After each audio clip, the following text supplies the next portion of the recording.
Hey, this is Jared of Cynautical. My podcast is on alternative health and wellness. I also touch on biohacking and a few other topics as well.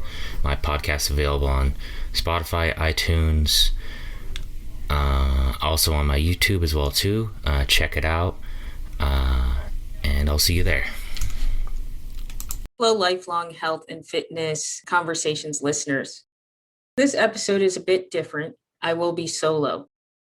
Starting a podcast can be difficult. Ideally, every episode is a conversation with someone either working on their mission to lifelong health and fitness or with an expert in some area of health, wellness, and fitness. However, starting any sort of business comes with its hiccups, and I have had some cancellations and some no-shows. So while that is getting ironed out, and I seek more members of the lifelong health and fitness community to interview, I will lay down a bit of my history on my journey to lifelong health and fitness and how that became my goal. Starting from the very beginning, so I did not participate in sports growing up. When I was a child, my family, we didn't have that much money.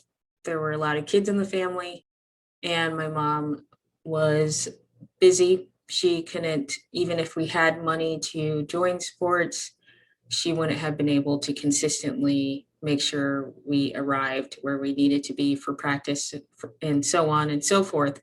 And our basic household nutrition wasn't so great as well.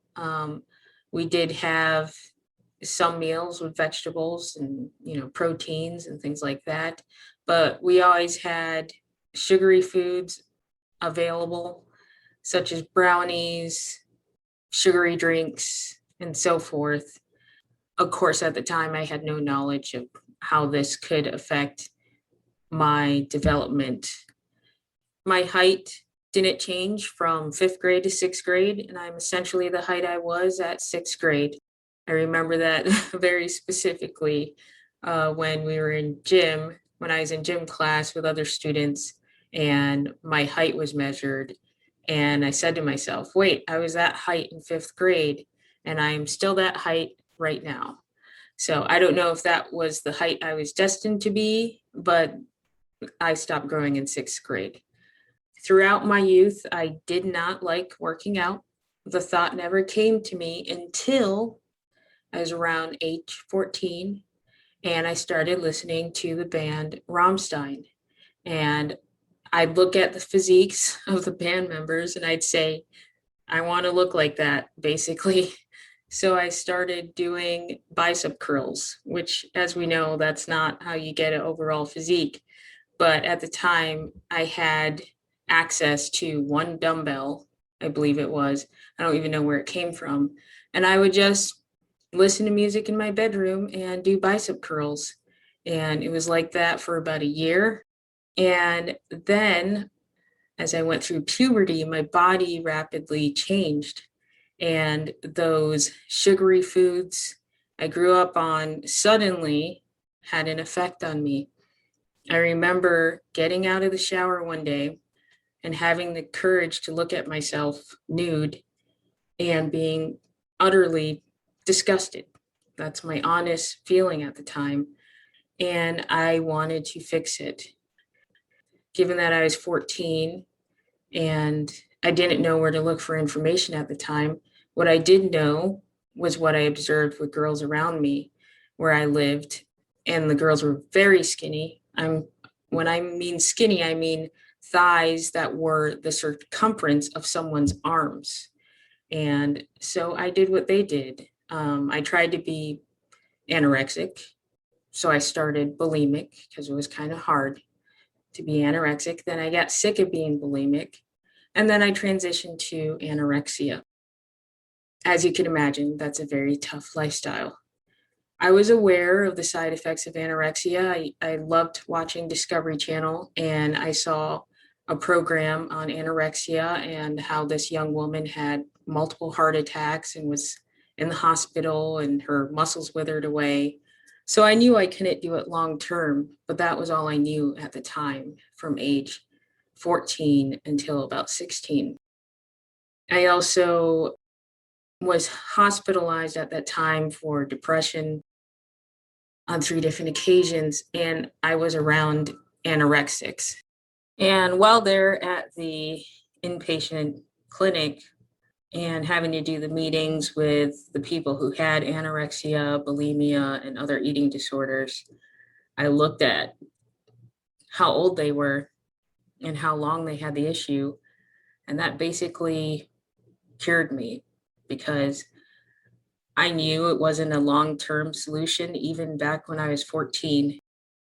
But I thought it was ridiculous to get to adulthood and still practice that type of dieting or strategy to lose weight or manipulate your body. And I didn't want to be ridiculous into adulthood.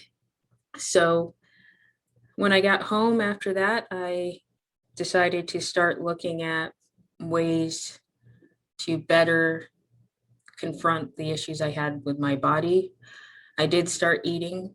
I stopped eating sugary foods, but the amount of food I was eating was still very low calorie for my overall daily intake. It was very low calorie. And my sources of information were still coming from my own head.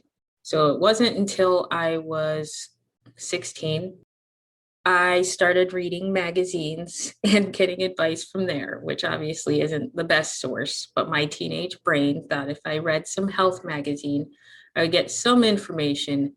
And the kind of health you get is basically Nutri-Grain bars, and you're still allowed to eat processed bread and things like that. It doesn't get to optimal health.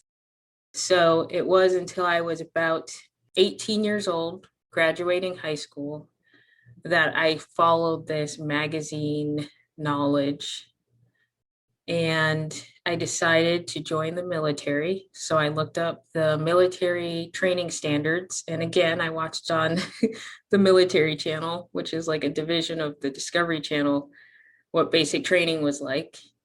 And then I looked up the standards and I started prepping for basic training. Went in the military, was surprised to get Warhawk and top physical readiness trainee female. And after basic training, when I had access to my money and the ability to go shopping and buy products, I decided to buy a personal training course, which was the first smart thing I did on my lifelong fitness journey. I read that 600 plus page book. Within the first few chapters, I learned the importance of eating regularly. I learned about eating frequent small meals. I learned about the importance of having protein often. I learned about the importance of carbohydrates for energy. And that carried me over for the next 5 years, except I could never get my abs to be visible or very visible. And I couldn't develop any muscle. I wasn't developing any muscle.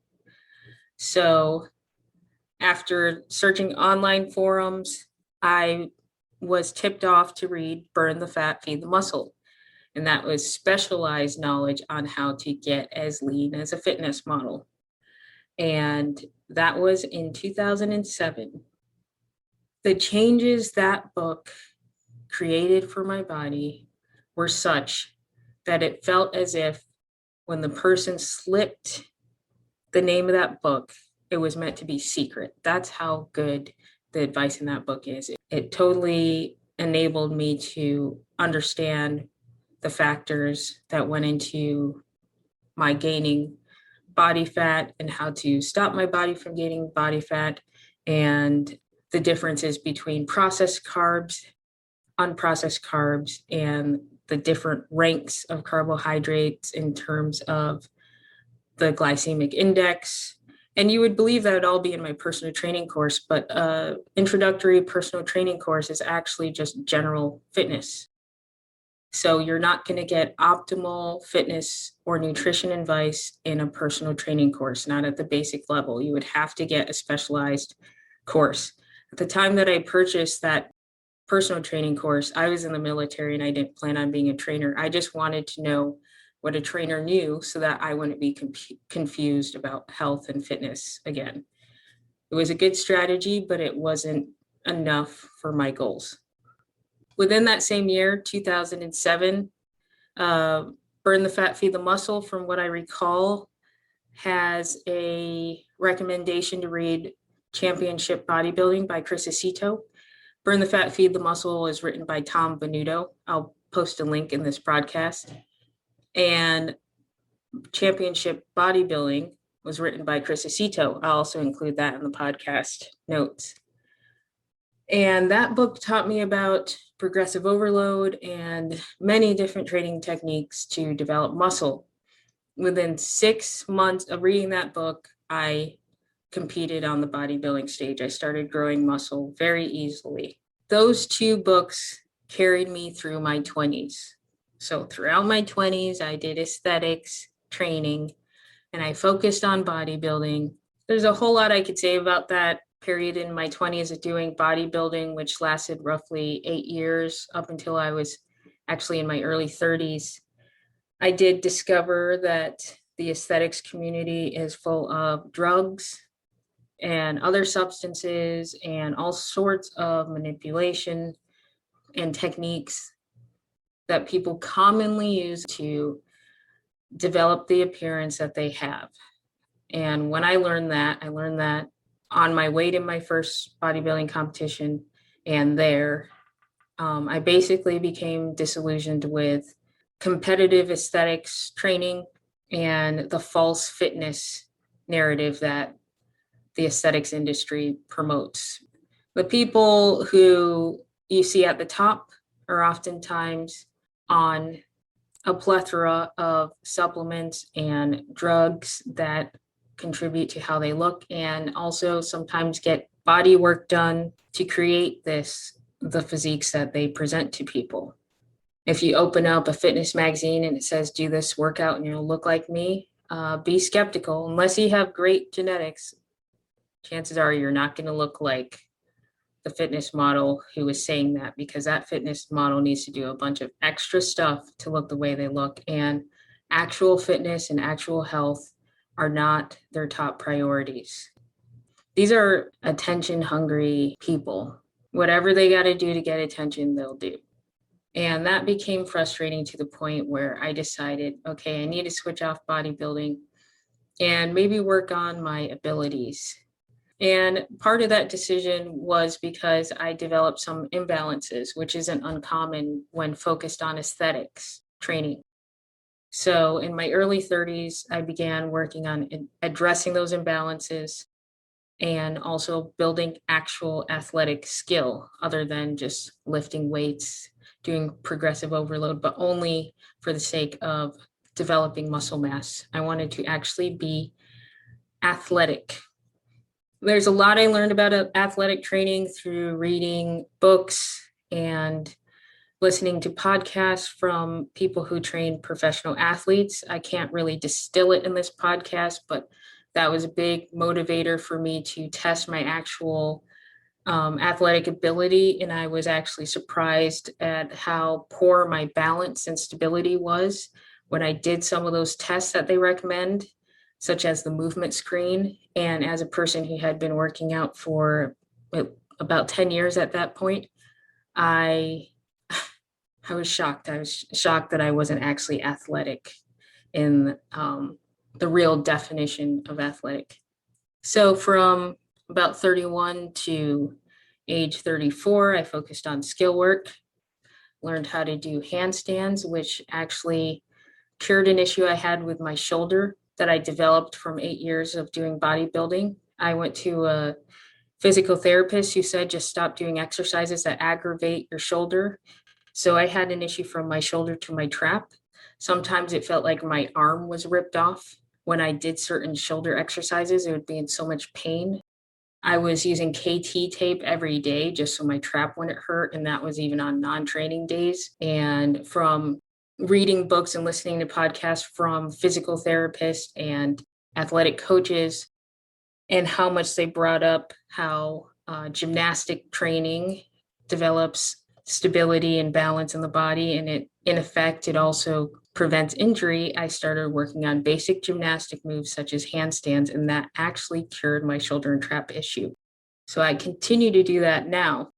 But as I got from my mid 30s to now, where I'm turning 40 soon, fitness has evolved into something else. I still care about how I look. I still care about my abilities and my skills. But my number one motivator now is stress relief and that reboot, recharge I get when I go to the gym and how awake I feel, which doesn't come with anything else. So my current number one motivation for exercise, with all the other supporting motivations, is the stress relief and blood circulation it provides for me. So in sum, over time, our goals might change. In the 19 years I've been training, I've changed my primary type of exercise at least 3 times. And in every stage, I have been frustrated with my results or at some point.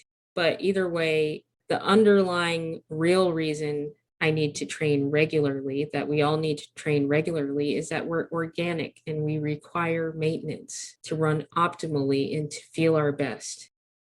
I hope this episode resonated with some listeners. I always get picked on for my monotone voice, so just ignore my voice and my pace and listen to the content.